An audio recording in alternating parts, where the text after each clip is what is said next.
Champions ট্রফিতে বাংলাদেশের হয়ে উইকেট কিপিং করবেন কে, সেই প্রশ্নটা আপনি করতেই পারেননি। যেহেতু লিটন দাস দলটায় নেয়, ফলে ওয়ানডে ফরম্যাটে তিনি উইকেট কিপিং করে থাকেন আমরা দেখেছি।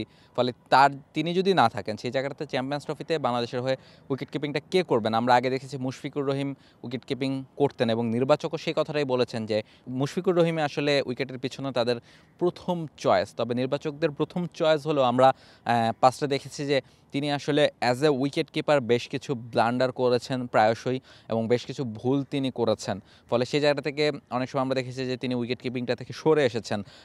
তবে তাকে যদি উইকেট কিপিংয়ে রাখা হয় সেই একটা শঙ্কা কিন্তু বাংলাদেশ দলের থেকেই যায়। আমরা ওয়ার্ল্ড কাপে 2019 ওয়ার্ল্ড কাপে দেখেছি নিউজিল্যান্ডের বিপক্ষে একটা ম্যাচে তিনি উইকেট কিপিংয়ে রান আউট করতে গিয়ে বেশ ভালো একটা ব্লান্ডার করেছেন। ফলে সেই জায়গাটা থেকে বাংলাদেশ সম্ভবত ম্যাচ থেকে ছিটকে গিয়েছিল এবং ওয়ার্ল্ড কাপের জন্য একটা বাজে মোমেন্টাম ক্রিয়েট হয়েছিল। ফলে সেই সংখ্যাটা কিন্তু থেকে যায় উইকেট কিপিংয়ে এবং সেই জায়গা থেকে আরেকজন উইকেট কিপার যিনি আছেন জাকের আলী, অনেককে হয়তোবা কনসিডারেশনে নেওয়া যেতে পারে এবং তিনি যেভাবে পারফর্ম করেছেন সেই জায়গাটা থেকে তিনিও আসলে এই অপশনে থাকতে পারেন। মুশফিকের কথা নির্বাচক বলেছেন, তবে মুশফিক কিন্তু একটা ইনজুরি কনসার্নও আছেন, যে কারণে তিনি ওয়েস্ট ইন্ডিজের বিপক্ষে সিরিজটায় খেলতে পারেননি। ফলে ইনজুরি থেকে ফিরে তার উইকেট কিপিং করাটা খুব একটা সহজ কাজ হবে না, যদিও এখনও অনেকটা সময় আছে। তবে সেই জায়গা থেকে জাকের আলী অনেকের দিকে বাংলাদেশ দল একটু কনসিডারেশন করতে পারে, কারণ তিনি আসলে যে ধরনের রানে আছেন, ফলে একাদশে তার জায়গাটা মোটামুটি নিশ্চিতই বলা যায়। ওয়েস্ট ইন্ডিজের বিপক্ষে একটা ম্যাচে তিনি 48 করেছেন, আরেকটা ম্যাচে তিনি হাফ সেঞ্চুরি করেছেন এবং দুটো ইনিংসই বেশ ইম্প্যাক্টফুল ইনিংস ছিল। পুরো সিরিজটাতে ভিন্ন ভিন্ন ফর্মেটে তিনি রান করেছেন।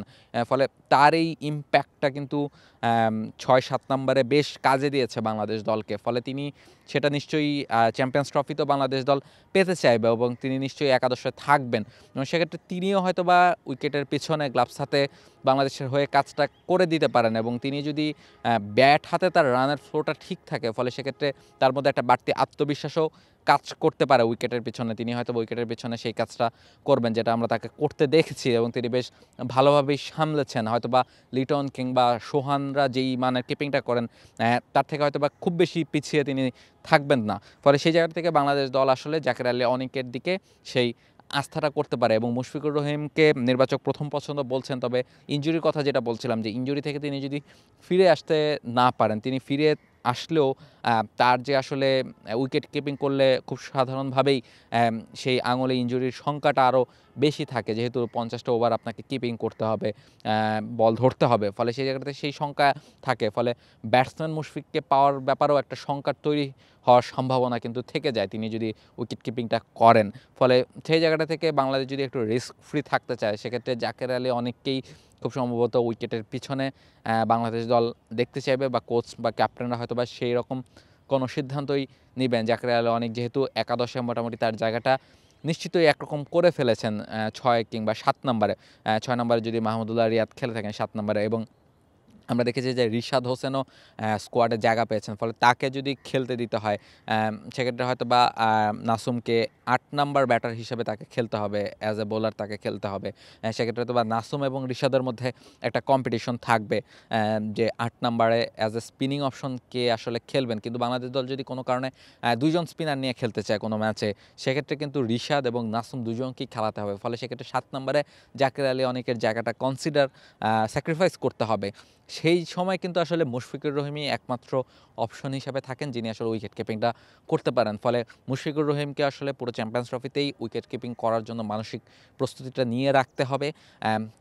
তিনি করবেন কিংবা জাকের আলী অনেক যদি থাকেন তিনি করবেন।